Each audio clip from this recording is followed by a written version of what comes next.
À partir de quel moment faut-il présenter les enfants quand on est parent solo et qu'on a fait une belle rencontre?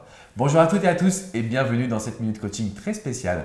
Je suis en compagnie de Miali Alexandra. Bonjour à toi. Bonjour Alexandre. Qui est l'auteur, créatrice du site lanouvellemaman-solo.fr et que je reçois parce que c'est important de parler de rencontres sentimentales également. Tout à fait, c'est très important.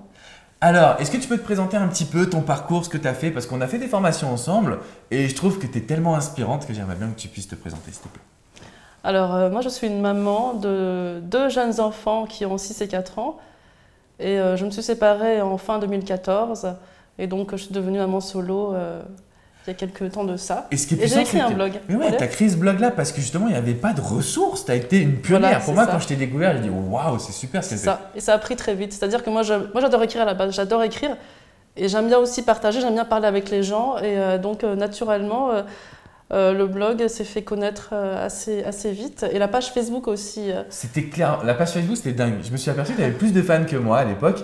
Et moi, ça faisait plusieurs années que j'étais là quand même. Et je trimais, mais tu es juste arrivé avec un superbe contenu et j'ai mis un j'aime direct, quoi. Ouais. On est 17 000 aujourd'hui. C'est énorme. Sachant que voilà, aujourd'hui, je suis salariée d'une grande entreprise française. Et donc, c'est dans mon temps libre que je m'occupe de la page Facebook. Que tu t'occupes de la page, de tout ça, effectivement. Voilà. Alors, juste pour revenir un petit peu sur cette situation, j'ai beaucoup de parents solo qui m'écrivent en me disant « Écoute Alex, j'ai fait une rencontre formidable, mais j'aimerais bien savoir à partir de quel moment il faut présenter la bonne personne aux enfants. » Ma réponse a toujours été de dire « Quand vous vous sentez prêt ». Mais j'ai l'impression que c'est un petit peu insuffisant. Et je me suis dit « J'ai Miali Alexandra avec moi, je la passe au crible. » Est-ce que toi, tu penses qu'il y a peut-être un moment où comment on présente la situation aux enfants? Alors, je n'ai pas de recette miracle, je ne vais pas vous donner un timing parfait, je ne vais pas vous dire au bout de 2 mois, 3 mois, 6 mois, ça ne marche pas comme ça. Je pense qu'en fait, derrière cette question, il y a la peur.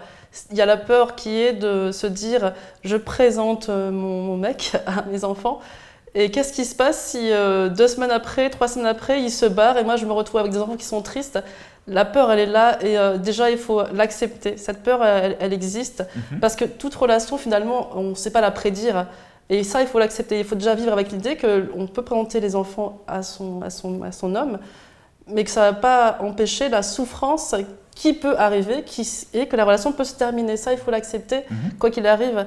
Donc, il ne faut pas se mettre de frein en se disant « j'ai peur que les enfants souffrent si jamais on se sépare ». Il faut accepter, il faut se faire confiance.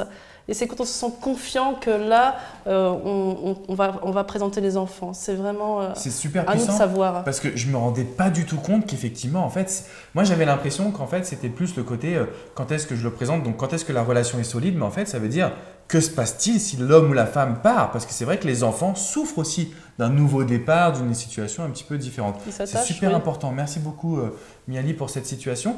Et du coup alors, excuse-moi je t'ai coupé, mais il n'y a pas de période idéale. Non. Il y a une peur qu'il faut accepter. Exactement. Ce serait quoi la suite du process? La suite du process? Non, mais déjà par rapport à la question initiale, il faut présenter quand on a envie de faire des sorties avec les enfants. Enfin, je veux dire, le besoin, il devient naturel. Parce au moment où on commence à connaître la personne, on sait comment elle se comporte en tant qu'homme ou que femme. Mais on aimerait bien la voir en tant que beau-père ou belle-mère. Et c'est là qu'on se dit, pourquoi on ne fait pas une sortie sympa? On va partir, je ne sais pas, à la plage avec les enfants. Ça va se faire naturellement. L'envie va venir. Ça va être... En fait, je pense que les choix dans la vie se font par le cœur. Pas par la peur, mais il faut se dire j'ai envie que les enfants le rencontrent, j'ai envie qu'on passe un bon moment. Et quand on a cette envie-là, il faut l'écouter. Il ne faut pas avoir peur que le lendemain ou une semaine après ou 6 mois après, ça se termine. Parce que les enfants aussi, on veut les protéger, mais aussi, il faut aussi qu'ils comprennent que les relations, ça peut durer longtemps, mais ça peut s'arrêter. C'est la vie, ça va leur apprendre ça aussi. Il ne faut pas avoir peur. Je pense que c'est un peu ce que j'expliquais en conférence aussi, c'est que du coup on a le modèle de Walt Disney et c'est peut-être pas bon parce que tout le monde croit que l'amour est simple, que c'est super beau tout le temps.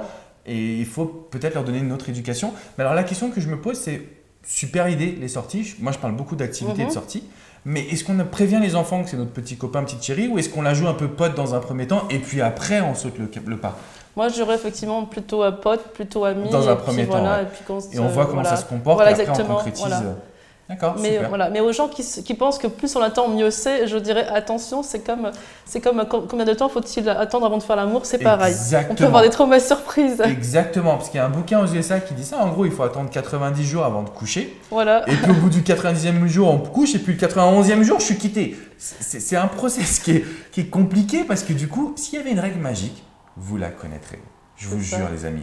Mais parfois, il faut savoir se centrer sur toi. Par contre, là, je pense que vous avez un vrai plan d'action désormais. Donc, premièrement, il faut accepter cette peur. Tu me Tout à dis si je me fait. trompe. Bien sûr, il faut accepter que ça peut arriver. Deuxièmement, Et il c'est faut pas la avoir- fin du monde. Hein. Et les enfants, ils Exactement. s'adaptent. Les enfants s'adaptent. Et il faut avoir deuxièmement peut-être une idée d'activité. Y aller peut-être dans un premier temps en mode entre guillemets pote. Et puis à après, fait. on concrétise la relation. Super. Voilà. Merci pour tout. Si vous avez des questions, c'est dans les commentaires. Est-ce que Miali, tu y répondras ou pas? Bien sûr, avec plaisir, comme on dit à Toulouse. Exactement, super. Donc n'oubliez pas de vous abonner à cette chaîne et surtout, dans la description, vous avez le lien vers une vidéo privée qu'on a réalisée ensemble parce qu'on a une formation spécialement dédiée aux parents solo. On est né extrêmement fiers, en tout cas moi j'en suis fier. Moi aussi. Super.